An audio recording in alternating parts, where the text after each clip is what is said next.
Bonjour, on va corriger l'exercice 36, page 237. Donc, on est sur un axe horizontal, donc nos perpendiculaires sont verticales. On est avec ce point-là un carreau, donc on refait un carreau, on place notre point. Celui du dessus, il est à 2 carreaux, donc 2 carreaux, on place le point.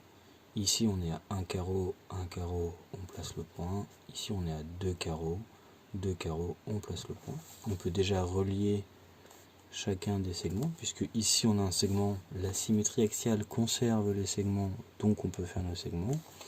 Et après on a notre figure. Alors attention, le piège c'est de penser qu'elle sera ici, dans le même sens, sauf que comme c'est plié dessus, si je plie, ma petite flamme de ma bougie se retrouvera de l'autre côté. Pour ça je peux vérifier ça en plaçant le haut de ma bougie. Je suis à 1, 2, 3 carreaux, donc je fais 1, 2, 3 carreaux, je me retrouve ici. Et donc ma bougie sera comme ceci. Donc elle est retournée, si on plie par rapport à la droite D, à l'axe de symétrie, il faut que ça se superpose. Et ensuite on va chercher le symétrique ici. Donc on va essayer d'y aller un petit peu plus vite. Et pour aller un peu plus vite, on peut s'aider aussi de la conservation des segments. Donc si je place le symétrique de ce point-là, donc je cherche la perpendiculaire, c'est celle-là. Je suis à 1 carreau de distance, donc je peux placer mon symétrique, il est ici. Je sais que ce segment-là, il est conservé par ma symétrie. Donc, mon deuxième point là, il est 2 plus bas que celui que je viens de tracer. Donc, son symétrique sera également 2 plus bas. Donc, je cherche le plus bas. Alors, on est ici, on cherche à placer celui-là. Donc, je dois descendre de 2 et aller de 1 vers la gauche. Donc, de 1, je dois m'éloigner de la droite. On ne réfléchit pas en gauche ou droite, on réfléchit en se rapprocher ou s'éloigner de l'axe de symétrie. Je dois descendre de 2 et m'éloigner de l'axe de symétrie. Donc je descends de 2 et je m'éloigne de l'axe de symétrie. On regarde bien, si c'est le bon emplacement, je mets ma perpendiculaire, je suis à 1, 2 carreaux de distance, ici 1, 2 carreaux de distance, c'est bon. Ici je descends de 1 et je me rapproche de la droite. Donc là je vais descendre de 1 et me rapprocher de la droite. Jusque-là c'est bon. Continue, on est à ce point-là. Là, on s'éloigne de 1, 2, 3, 4 carreaux. Donc je suis ici, je m'éloigne de 1, 2, 3, 4 carreaux. Et j'arrive ici. Je suis là, je m'éloigne encore et je monte d'un carreau.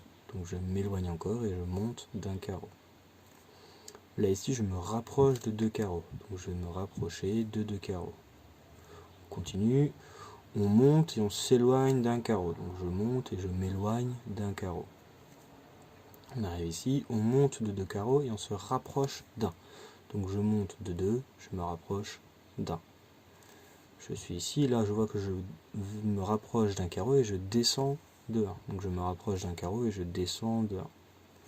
Ici on monte de 2 carreaux, donc on monte de 2 carreaux. Et enfin on se rapproche de 1 et on descend. On se rapproche de 1 et on descend. Et maintenant qu'on a placé tous nos points, on n'a plus qu'à relier, en faisant bien attention de ne pas se tromper quand on relie pour avoir l'image de ce qu'on a en face. Et donc, chaque segment sont symétriques par rapport à la droite D, c'est également un segment. Donc je peux au fur et à mesure relier chaque partie de ma figure avec les points que j'ai déjà placés pour obtenir... Hop, là j'ai failli me tromper, donc il faut vraiment faire attention. Ce point-là, son symétrique, c'est celui-ci. Donc il faut bien relier ces deux points-là, puisque c'est le symétrique de ce segment-là. Et donc si tout c'est bien, si on a bien placé nos points, en suivant à chaque fois, en conservant chaque segment, on obtient bien la même figure. Et voilà.